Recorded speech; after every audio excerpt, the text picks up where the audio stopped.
waan takka deddeebistanii kan kaastan irratti yaada kennuu fedha. Waan Jawaar irratti ta'e jedhamu kun maal jettanii kan isin kaastan ummanni keenya kan baruu qabu. Akka har'aa ta'uun ta'in kaleessa jijjiiramni kun fiduudhaaf gaafa eegallu nama waggaa tokko mitiiti guyyaa tokko sa'aa tokko sakandii tokko Oromoodhaaf qabsaa'e kamuu walitti qabnee walitti makamnee wal qabanneetu tokkummaa Oromoo ijaarraa karaan keenya sana qofa jenneeti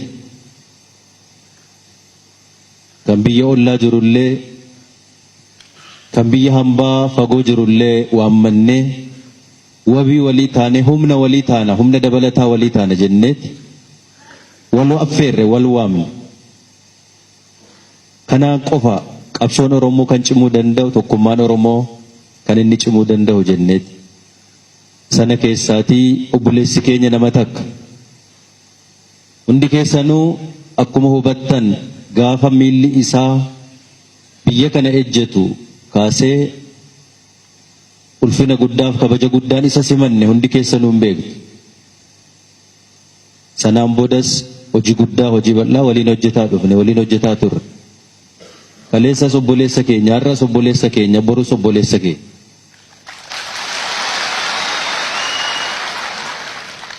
Wanti tibbana kana ta'ee jedhamu poolisootaan halkan dhaqanii eegdota biraa kaasan kan jedhu dhageenye hundi keenya gaddinee hatattamaan dubbiin kun akka irraa dhaabbatu ta'utu irra jiraata jennee hundi keenya iyyuu morminee namoonni kana raawwatan seeraan gaafatamuu danda'utu irratti jiraataa amantaa cimaa qabna kanarratti nullee. Waan namni baruu qabu ituu obboleessa keenya balleessuu barbaanne hidhuu barbaanne biyya kanattuun affeeru inumaa ka isa mitiiti isa kaan isa hidhamaa ture iyyuu gadhiisaa turre waan ta'eef ituu kan inni baduu barbaanne nama isa eegu iyyuu eegduu isaa goonee hin eegnu turre garuu lubbuun qabsaa'aa kanaa nama yartuu akkatti akka hin dabarre jecha eegaa turre waan ta'eef wanti irratti raawwate ammallee fudhataman qabu hin mormina borus waliin hojjenna waliin qabsoofna.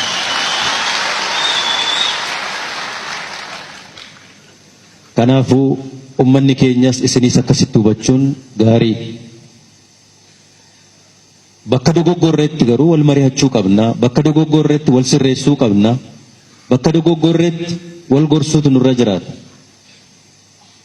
Malee wal balaaleffachuun wal yakkuun wal balleessuun qabsoo saba keenyaa ajjeesaa dadhabsiisaa dhufe malee hin cimsine hin jabeessine. Kanaaf sanarraa barannee hundaayyuu gaaddisa hooggansa Oromoo jennee cinaatti hin gannee wal qabannee wal ijaarree saba kana yoo nuti tokko taane malee tokkoomsuu hin dandeenyu jennee waliin hojjetaa jirra waan ta'eef kana jabeessinee hojjechuun dirqama hunda keenyaati jenneeti kan amannu eegallee jirra. Akka inni milkaa'u akka inni fiixa ba'u godhuu danda'utu nurra jiraata. Waan raayyaa ittisa biyyaa waliin wal qabsiistanii kaastan muummeen ministiraas as waan jiraniif teenyee waliin laaluun barbaachisaadha.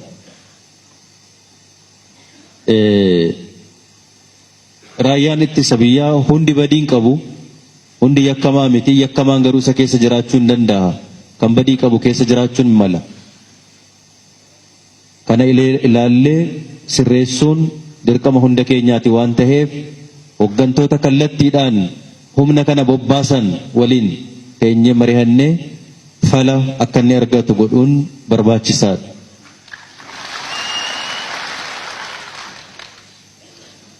Kan magaalaa Harar magaalaa Dirree Dhawaa rakkoo hedduu keessa ture har'allee rakkoo keessa jiru dubbiin kun dubbii ulfaataa fi cimaadha.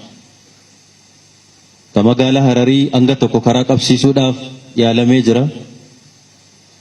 Rakkoon cimaan nurratti dhufaa jiruu fi uummata keenya illee haalaan dararaa jiru rakkoo magaalaa Dirree Dhawaati. Dubbii kana gadi teenye ilaallee maddi rakkoo kanaa, abbaan rakkoo kanaa, uummata kana kan dararaa jiru eenyu kan jedhu ilaallee falakaa'uun barbaachisaadha. Yeroon isaas har'a waan ta'eef dubbii kanas yoo ilaalle gaarii ta'a jenneeti kan laallu.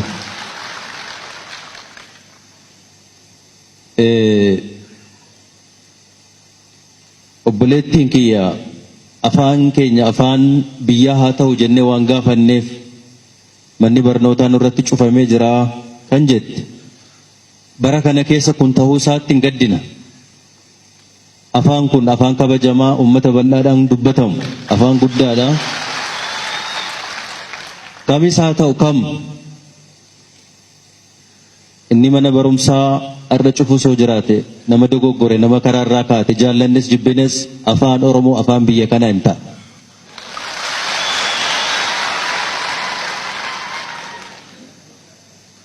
Kanaaf qabsoofne hunduu kanaaf qabsaa'e eenyu irratti fedhuun barbaannu eenyu dirqiin akka inni fudhatu hin barbaannu walii galteef wal jaalalaaf amantaan afaan sabni guddaan dubbatu waan ta'eef afaan biyyi kun itti tajaajilamu akka inni ta'u yoo ta'e cubbuun qabu yakkummaan qabu badummaan qabu kan immoo akka inni fiixa ba'u kan hojjennu ta'uu keenya ibsuun barbaada.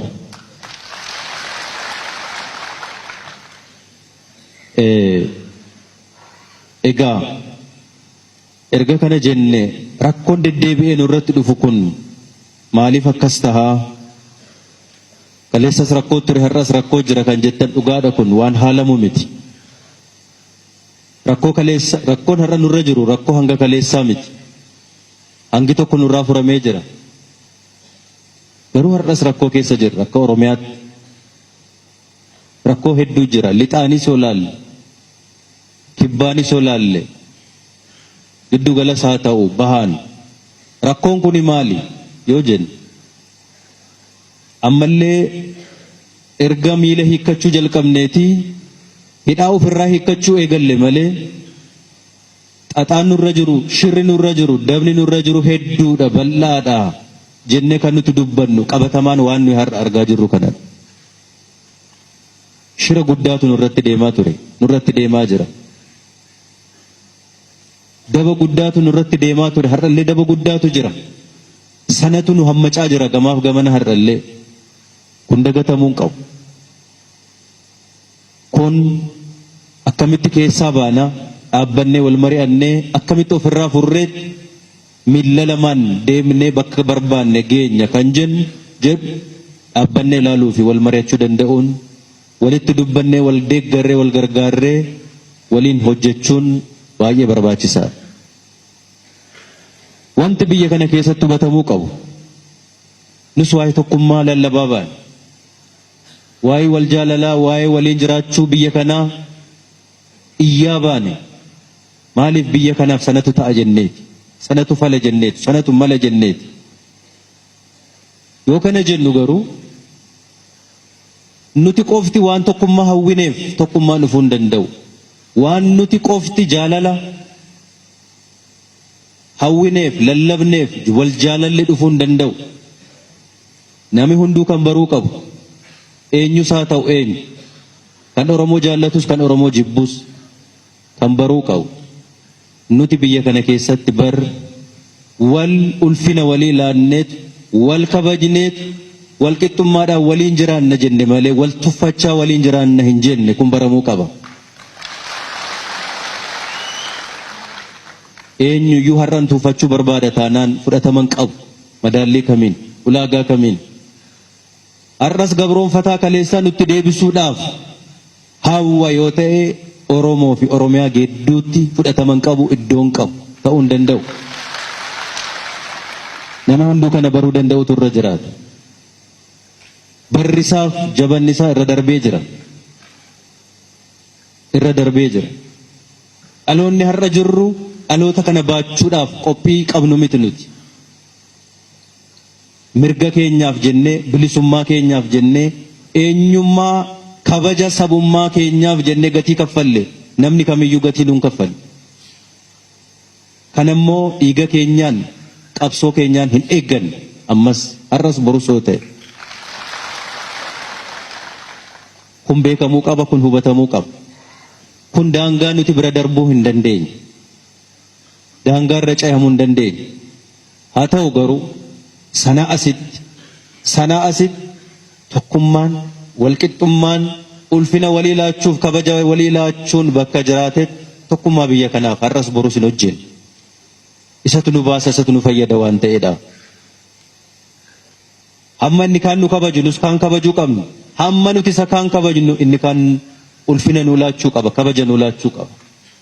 Nu salphisaa, nu tuffachaa, nu xireeffachaa nu waliin jiraachuu hin danda'u.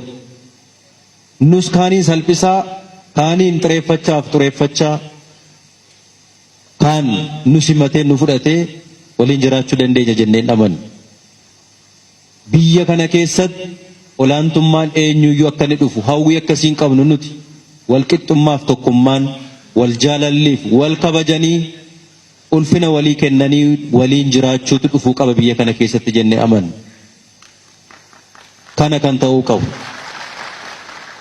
Kanaaf kun akka inni dhufu hojjechuun baay'ee barbaachisaadha. Deemee rakkoon keenya ammallee qe'ee keenya keessaan baane. Iddoo biraatti quba qaburra of keessa ilaaluun ammallee nu barbaachisaadha. Keessumaa warri biyya kana hooggannu dhaabbannee har'allee ilaaluun dirqama keenya. Isin kaastanii jiru. Mataan keessan akkasii, miilli keessan akkasii.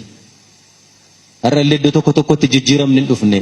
Rakkoon Dirree Dhawaa keessatti nu rakkistu etuu caasaa cimaa, gurmuu cimaa qabatuu qabaanne hanga kana uummanni keenya hin dararamu.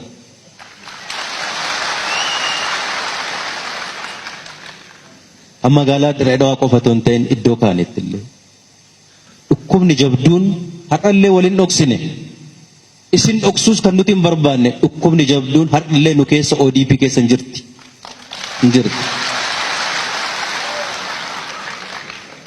Kanas hin dhoksuun barbaanne. Halkan tokkotti dhukkuba keenya xurii keenya ofirraa dhiqannee jirra jennee isin gowwoomsuu hin barbaanne. Dhukkubni jabduun hin jirti. Maaliif? Kaleessa gaafa qabsoo kana waliin qaban jalqabnu gaafa gadi baanee qaama falmuu qabnu lubbuu keenya laannee falminu hawaadaa walii galle as geenya dhaabbachuuf hin turre. Imaanaan isin nutti kennitan kana qofa hin turre. Imaanaa guddaa ture kan nutti laattan. Waadaa gurguddaa walii galle. Baay'een isaan raawwanne kana isin hin sobnu. Hin taane. Kanaaf ammallee dhaabbannee dhukkuba keenya hiikkachuu danda'u nurra jiraata. Gaafa lafti gubattu wal bira dhaabbannee gaafa lafti qabbanooftu deebinee wal dararra yoo taane waan kaleessaa daganneet quuqamaa fi aantummaa saba keenyaa daganna yoo taane hin ta'u. Har'as abbaan barbaade kan inni hubachuu qabu. Wanti Oromoon hin feene nuti fe'uu hin dandeenyu, waan Oromoon hin jaallanne nuti jaallachuun hin dandeenyu, nuun malu hin ta'u. Kanan goon kanatti deebi'uun nurra jiraatan jennu. Hanqinni jajjabduun, dogoggorri jajjabduun nu keessa hin jira irrallee hin jira. Kanaaf kana waliin dhaabbanne ilaallee walitti dubbannee kunin ta'a kunnuun ta'u kuninuu mala kununiin malu jennee walitti haasa'uu danda'uutu nurra jiraata. Walitti dubbachuu danda'uutu nurra jiraata. Obboleessi kiyyaa kaleessa siriira nagaa baanee jirra borus hin baana jedhe sirriidha. Ukkaanfamuun qabu uummanni kun waan isaan taane anaaf ta'uu hin danda'u. Waan anaaf hin taane isaafis ta'uu hin danda'u. Waan komatu, waan jibbu, waan isaan malle sabni kun borullee bahee mormachuu qaba. Irra jiraata jennee amanna. Garuu waan cimaa fi waan jabaa isin kaastan tokko jira. Naannoo biraatti namni hiriira nagaa gaafa ba'u nagaan bahee galaa, kan keenya garuu lubbuu gannee gallaa, dhiiga dhangalaafnee galla, maaf taa keenya kan jedhe dhimma jabaa. Haa morman, haa gaafatan, gaafa hiriira nagaa ba'an, gaafa walitti qabannu tasgabbii cimaa fi of eeggannaa cimaadhaan godhuun garuu dirqama keenya. Kanarratti rakkootu jira, wal dhoksuun nurra jiraata jedhee yaadu'an hanqinatu jira. Kun immoo rakkootti nu gashaa jira. Waan hin taanetti nu gasheetu waan tahuu qabu akka inni hin taane taasisaa jira. Waan tahuu malle akka inni ta'u godhaa jira. Kana dhaabbannee ilaaluun nu barbaachisaa jedhee tayyaati.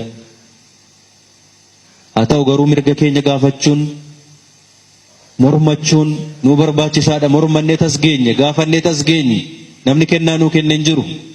Borullee gaafachuu qabna. Sirnaan, seeraan, tasgabbiidhaan, wal dhagahuudhaan, wal hubachiisuudhaan garuu ta'uu danda'utu irra jiraata. Yoo kana ta'uu baate ummata guddaadha nuti, ummata bal'aadha. Rakkina baay'eedhaaf of saaxilna. Hundaa ol, hunda caalaa waan yoomiyyuu Oromoon dagachuu hin qabne waa'ee tokkummaa Oromooti. Yoo tokkummaan Oromoo hin jiraanne rakkoon Oromoo taakkuu tokko ni hiikkattu. Tokkummaan biyya kanaas, rakkoon biyya kanaa hiikkate, tokkummaan biyya kanaas yoo hiikkanne biyyi kun rakkoo kana keessaa ba'uu hin dandeessu. Rakkoo kana keessaa ba'uu hin dandeessu. Haa gaafannu mirga keenya, garuu waan nagaa dagachuun nurra hin jiraatu. Haa gaafannu mirga keenya, waan tokkummaa keenya miidhuu hin dandeenye danda'u irraa of haa qusannu. Haa gaafannu mirga keenya, fira keenyaa fi diina keenya adda baafachuu haa barru. Fira keenyas dabarsine loluun nurra hin jiraatu. Kan boru gaaddisanuu ta'uu danda'u. Yoo kana ofirraa of eegganne eenyu yoo ta'e eenyu qabsoo Oromoo as ga'ee hin yaadda'ina. Qabsoo Oromoo fuuldura eenyu dhaabbachuu hin danda'u har'a. Eenyuyyuu fuuldura dhaabbachuu hin danda'u. Hireen qabsoo Oromoo jiraachuu fi dhabamuu lammaadhaan. Hireen qabsoo Oromoo jiraachuu fi dhabamuu Dr. Abiyyiin kan murtaa'u miti. Miliyoonotatu qabsaa'ota miliyoonotatu jira waan ta'eef.